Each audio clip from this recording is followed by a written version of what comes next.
Welcome to Trending in Education, our special Election Day's Eve episode. This should be dropping the day before the end of official voting in the U.S. election, November 3rd.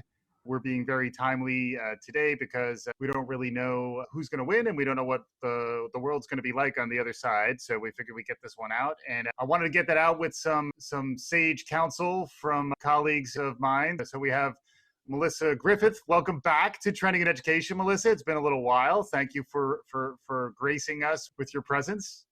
Hey, I'm here to see your special guest, but it's good to be back. It's definitely good to be back. I've been a little busy elsewhere. Yeah, all of us.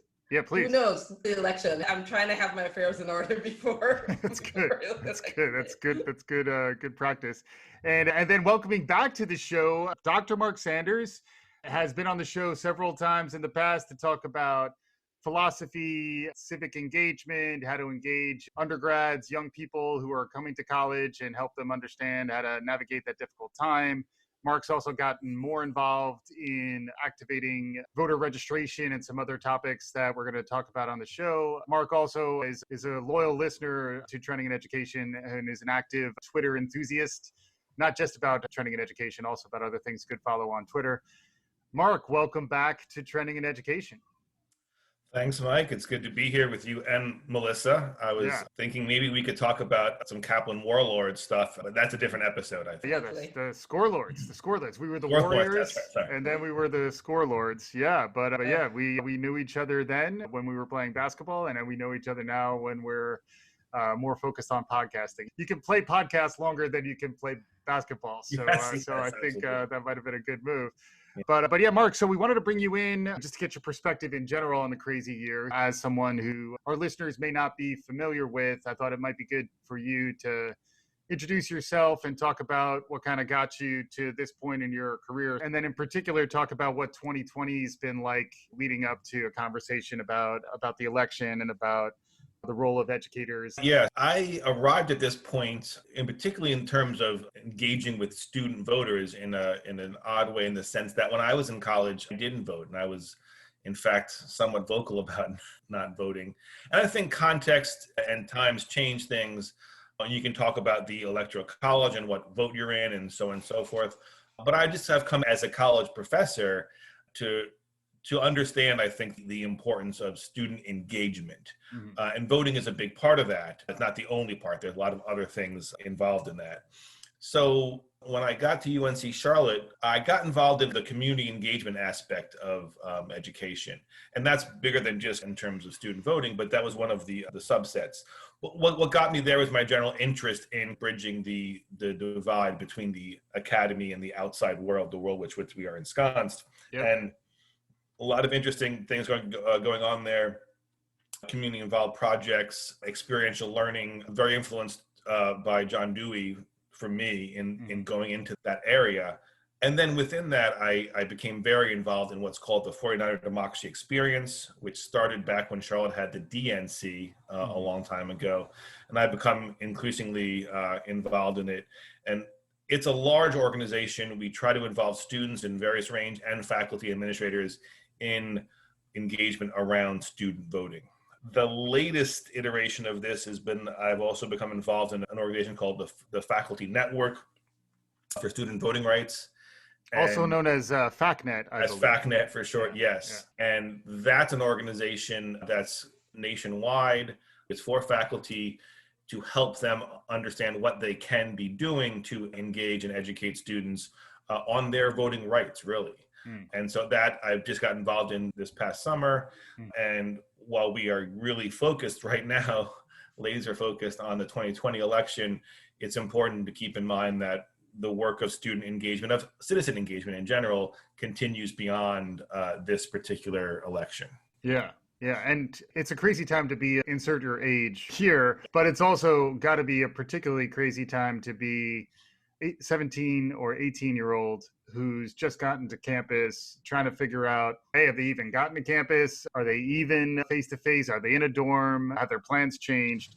And then on top of that, if you just turned 18 or you're I guess younger than 22, You've never voted in a presidential election before. It's such a charged year. We talk a lot about the importance of empathy and trying to understand from the perspective of others. It's got to be a really challenging time for that population. And then beyond that, we've also been educated more in that is not really the entirety of the student population either. Like, not everyone necessarily fits that profile. There's a lot of students who are older, who have children, who are you have jobs to juggle. So any perspective on that? Just who are you engaging with? How do you think about empathizing with them, or just trying to understand what it's like to be in their shoes? And then we could probably extend beyond that to talk about faculty as the next piece. But any thoughts on just how you've been able to do that, or some experiences you've had so far this year? Yeah, so it's been interesting time again for all of us, no matter what you are doing. It's an interesting time for everybody. And it's interesting because I think I've always known that students are not all just 18 to 21-year-olds on a college campus with them. Yeah. I've known for a while that they have jobs and some of them have kids, but going remote or hybrid, but mostly remote for us, it's become much more clear when you see people with their kids in the Zoom meeting that you're having, or giving or talking about why they can't make the Zoom meeting, and they go into the details of their jobs and so forth. So with the pandemic has really brought into focus a lot of those issues. And so I have been, like everybody else, struggling to grapple with all of these things, but also really inspired by the dedication of these students. Yeah. I'm in a weekly meeting with students every week. It's a weekly meeting, and the effort that they're putting forth, and with the uncertainty. So we started planning things back in the summer when it was still like, who knows what September, October is going to look like. And so they had to plan for things maybe in person and maybe online, and they've just rolled with it. And students at UNC Charlotte, students all across the country have pulled off all kinds of virtual events to get out student voting. And they've really thought about everything from basic information of where to vote, how to vote, things like that, to there was a huge movement to get student poll workers, because typically poll workers are older. They're going to be most susceptible to COVID, and they're still in need in some places, mostly rural places, but like Charlotte had more than they could handle of people applying to be poll workers. And that's been the case a lot of places. Again, my takeaway is that I've been inspired by how involved they have and how creative they have been in pulling some of this off. Do you see that it is more engaging now than it was, like, say, in 2016 or before? Do you think the students are taking a much more active role? Are they more engaged? I would say yes. And it's hard to judge in some ways because we are remote. But I would say yes, it's clear the number of students involved in different activities at UNC Charlotte is greatly increased than it was 4 years ago. There's examples across the board. One that comes to mind is athletics. The women's basketball team, for instance, has been at the forefront of wanting 100% voter participation from the team, doing marches to the polls, and other teams are doing this at other colleges too. There's lots of people. And I think a little bit of that comes down from what happened over the summer, and the importance that all professional sporting leagues like the NBA and WNBA put on racial issues, but also the accent on voting, how important voting was. That's filtered down to college athletics in a really big way. And I see it at UNC Charlotte. But beyond that, I just see it in your other students too. They're just more students, more involved in different ways this year than they were 4 years ago, I would say, definitely. Yeah. And then how about the understanding the perspective yourself as faculty, but then also as someone who's been connecting into a network of faculty who are providing support to faculty through this challenging time? Any perspective on that side of things? Yeah, so the faculty network has been great for me because I've got to connect with people all over the place who have been doing, quote unquote, this work of student voter engagement for a long time. Some doing it for longer than I have, some doing it better than I have and more involved than I have. And some folks that are just brand new to it. They're like, but they're all in. There's a couple of people on the ByFacNet steering committee that just were like, this is what I need to be doing right now. And they've gone in really committed to doing things. And I should also say that the faculty network in particular has gotten a lot of help from, there's a ton of organizations out there that really do great work on student voter engagement. And a lot of them are nonprofits that directly work with students.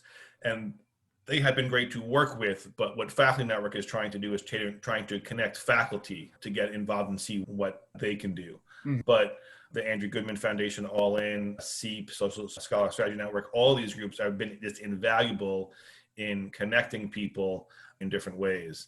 But yeah, I would say there is also much more attention being paid to student voter engagement, just in the number of fellowships that we've got. Some of these organizations give fellowships to different schools, and we have more than we've ever had, and we've had more input from a whole range of sources. Yeah. And I imagine this year is challenging for a lot of the faculty you're supporting too. So the idea is you're providing tools and resources, but also maybe a bit of a support network for faculty who still have to deal with all their other responsibilities typically, and then are taking on, in addition to those responsibilities, more of a commitment to helping engage with students. That comes with a lot of additional pressures and stresses. So can you talk a little more about that? Yeah, that hit home right there. I mean, so yeah, try to make it a little less broad and stress about. I'm going to give you some cover. Figure it out. Deal with the emotion that you're feeling, and then feel free to answer. Yeah, it's difficult to figure out how much time I should be spending on this. I have classes to teach and things to do. Mm-hmm. So when I can integrate them, that's what I'm really focused on. Yep. What I'm doing is part of the university's mission. Most college and universities' mission statement includes something about civic engagement, community engagement, being a good citizen. Mm-hmm. So I see that as part of my role. Right. I'm lucky in the sense that as a non-tenured track position, I don't have the pressure to publish a lot of research in peer-reviewed journals. I do that once in a while, but it's not the same pressure that some people have. So a lot of faculty who are tenure track are really feeling that pressure and are uncertain of how to do it this year when conferences are up in the air and things like that. And most universities that I am aware of have an understanding of that. And in people's tenure review, it'll look a little different this year. Yeah, if the clock is not paused, the year is considered different because it is a different year, which makes a lot of sense. If it's not paused, it is considered different. There's exceptions made to that. Yeah. So I don't feel those kind of pressures, but I do feel the pressure of how much of my time should I be devoting to the content of my classes? And again, I'm lucky in that some of the content of my classes is directly about civic engagement. Right. Yeah, that's where I'm going. You struck a chord in my mind when you said it, right? So I'll give you an example. So when I was in college around that age, a wee long time ago, I had a professor, to parallel talked a lot about religion in the class, and he was anti-Catholic and I'm Catholic. And that struck even though he was just talking about religion in general, you can get that element of he was anti-Catholic. And so it made me feel not so good, and I didn't love the class. I'm curious, as you're trying to balance, because I'm sure this comes up, as you're trying to balance getting people more engaged and voting in this world that is absolutely way too politicized, how is it that how do you balance the not pushing your own view on like the actual, I'm a Democrat or I'm a Republican or I'm an independent versus just we all should participate in the process? Like, how do you balance that in class?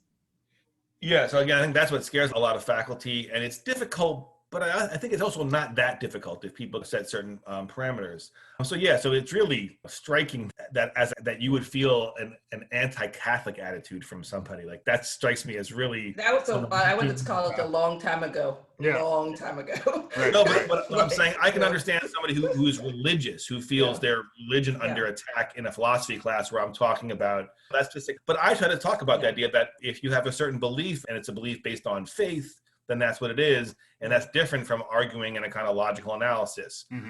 But I would steer away from picking on certain religions. In terms of nonpartisanship, again, it's difficult, but I think you can stick to some basic things. And so, like the importance of media literacy, the importance of finding out what's true and what's not, engaging in critical thinking. These are things that are inherently teachable in the election and political process, and you can do that. So you can do that in ways that are nonpartisan, and sometimes you have to be extra cautious, but you can do that. So if you're giving examples of, when I teach like media literacy and I go to examples, some people say, just avoid politics, just keep it to healthcare. That's going to be political too. So you just have to find and it's in politics, in a really bad way, it's easy to find examples on all sides. So you can find something that it might be easier to find more of something that the president said than Joe Biden said, but you can find examples of across the political spectrum of people lying, of people using disinformation or misinformation, and you can use those to explain the difference between them. So I think if you're aware and you think about it, you can find examples in politics that should come off as nonpartisan, and you really are concerned with trying to use critical thinking skills, use your kind of civic media literacy skills, which again, both of those, while clearly usable in this context, are usable beyond this context. In students' everyday life, they should be learning how to engage with social media, how to engage with digital media in general, and how to ascertain good sources from bad sources. So that's what I tried to focus on. And like I said, there's almost no topic that can't be understood as political. So try to give multiple examples of things, and then just use goofy, funny things that are as non-political as you can get. Yeah. And then what about in philosophy itself, teaching your philosophy classes? One of the topics we talk about a lot on the show is the importance of relevance, where if people don't understand, it's a kid in the back class, like, why are we learning this? If you can't answer that question, you may have a hard time keeping the class. This is a year where their lives are driving that relevance conversation, that engagement may naturally be there. But then how do you tap into it, either for voter engagement, but then in particular, is philosophy in some ways part of the solution, I guess? Are there ways in which you can say, by virtue of teaching you better ways of thinking and exposing you to these other ideas, I'll help you start to grapple with some of these questions in new ways? Like, I'd just love to get into your perspective on this. Yeah, so I think part of the what makes it easier for me is when I've always taught philosophy by bringing in contemporary current examples that can sometimes be touchy for some people, and I try to be careful when I do it, but it's always the case for me. So when I was just yesterday, I was teaching Mill and teaching the idea of tyranny of the majority, which is something for me that I know and I inherently get, and it's a challenge to explain to students, and especially students on Zoom it's so much easier to not ask questions. It's like, yeah, I get it. And then I ask them for an example and they can't come up with one. Yeah. And so I give them these different examples and they're weird. So I just dig in and say, okay, let's think about people who don't want to wear masks or people who do want to wear masks, and keep it and use an exaggerated situation and say, even if you think you shouldn't have to wear a mask, if you believe that you are, because they're not going to hurt you if it's endangering others, where the majority who thinks that's still potentially an example of tyranny of the majority, because you are not taking into account everyone else the well-being of everyone else in your community. So obviously, I know what the tyranny of the majority is, but for our listeners who don't know what it is, why don't you give an example of what it is? Yeah, wow, now you're putting me on the spot to explain to your listeners who I don't know anything about their background. But so I would say tyranny of the majority, as I understand it, at least as Mill talks about it, is when a majority of people takes advantage of the simple rule of majority rule, which Mill thinks is crucial to a democracy. When the majority of people think something, that's what should rule the day. Yeah. But you should not just be limited by that. You should take into account minority opinions and weigh that when you are deciding something, so that when you decide something that might benefit you but would really harm others, then maybe you shouldn't do it. And again, there are some instances where one side's going to get harmed. You're going to vote in your best self-interest. That's one thing. When you don't take into account and you are for something, say, I don't want to be inconvenienced that I can't go anywhere I want to ever, right, as opposed to saying, well, if you wear a mask in these 3 places, you will keep the lives of a bunch of people safe. That can begin to sound like, okay, I get it now. I shouldn't be doing that, because if I'm doing it, I'm partaking in what Mill calls the tyranny, where the majority acts tyrannical, in their own, only considering their own regard and not considering others. Yeah. Particularly interesting when we're heading towards just a bunch of different pluralities too, at least depending on how you cut the demographics in the US, where perhaps there was even a tyranny of the majority previously, but now it's harder to maintain since the demographics are shifting. But that's a topic of perhaps another podcast episode. Yeah. But yeah, so what about the emotional toll? And we like to talk about social and emotional learning and trying to support the students, support yourself and other faculty who are going through this challenging year. It's something I think we've all been given a crash course, I think, on social emotional learning and empathy and all that. People are going to be very emotionally engaged on November 3rd as the results come in, whether the results come in or not. Some people are going to be happy, some people are going to be unhappy. How are you thinking about that aspect of your role and of the role of educators through maybe the rest of 2020? Yeah, so that's a lot of what these various groups, both locally at UNC Charlotte and broader and faculty network, we are turning to now. Okay. From even, what are students going to, if there's an early voting site on campus, do students feel safe? Are there people there at all protesting and whatnot? But then to what happens after the election.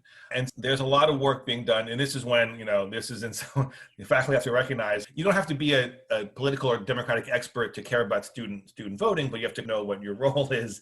And so this is where the counseling and psychological centers on campus come in. Yeah. And so I know at UNC Charlotte, they are having a series of events both next week and then right after the election. And again, these are sources that have been doing double and triple duty since COVID too. Yeah, right. So they really are making themselves open to students who want to talk about things and know about things.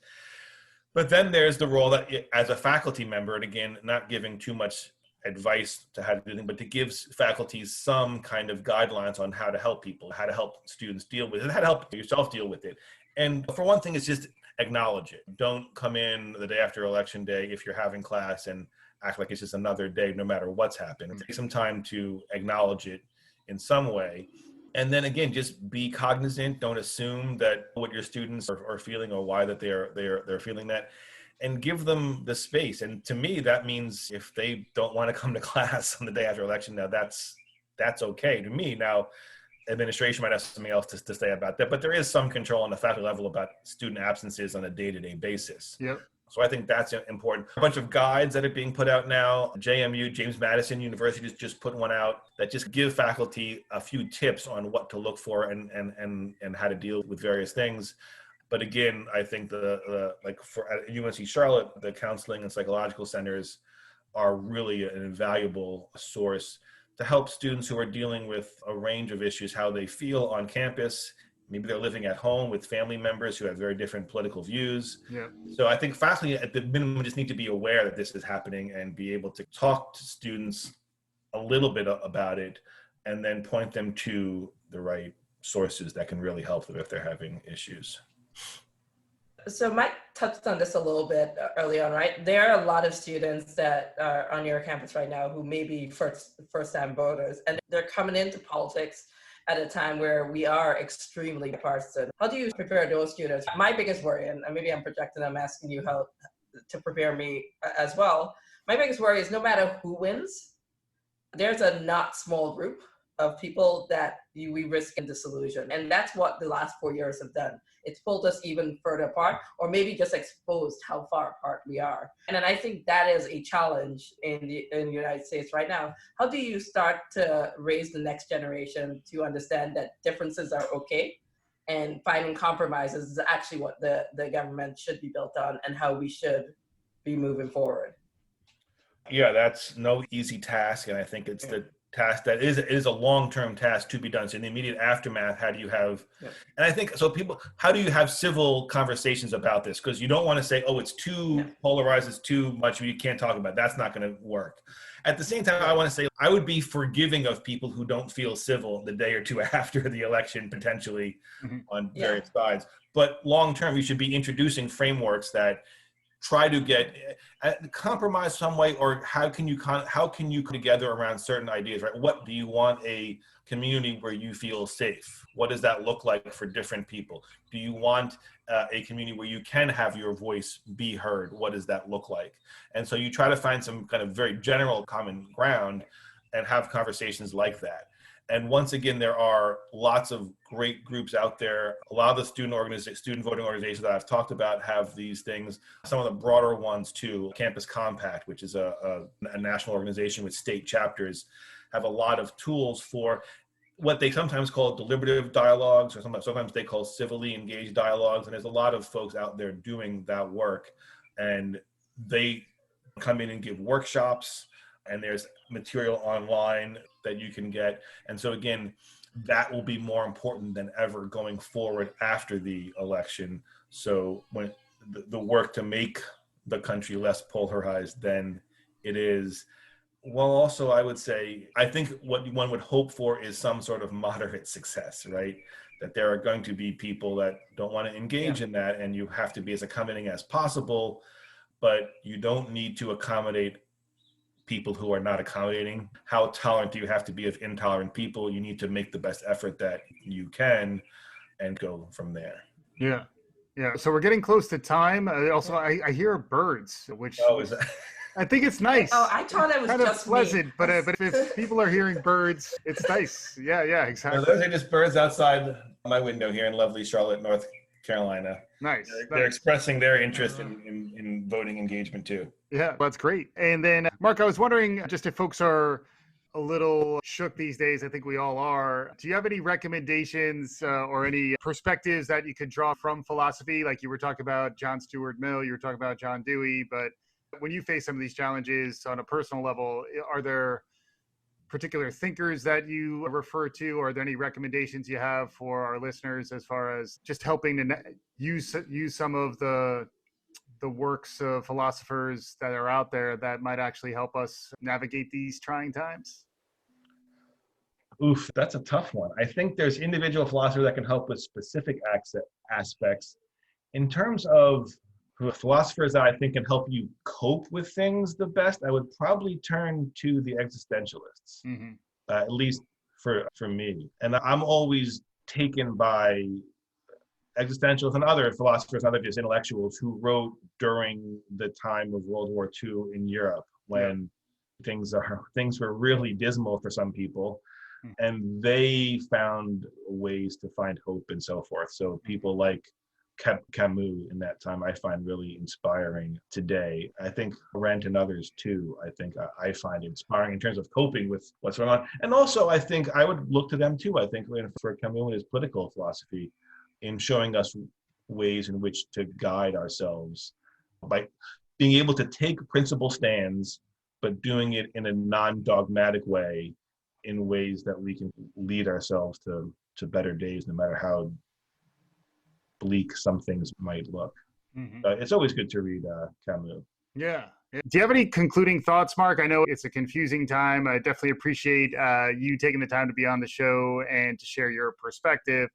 But any closing notes that you think are relevant? Any resources? You've been citing a bunch of them. Is there anywhere in particular that folks want to follow you, or if they want to understand some of the stuff that you talked about on today's show, where should they go?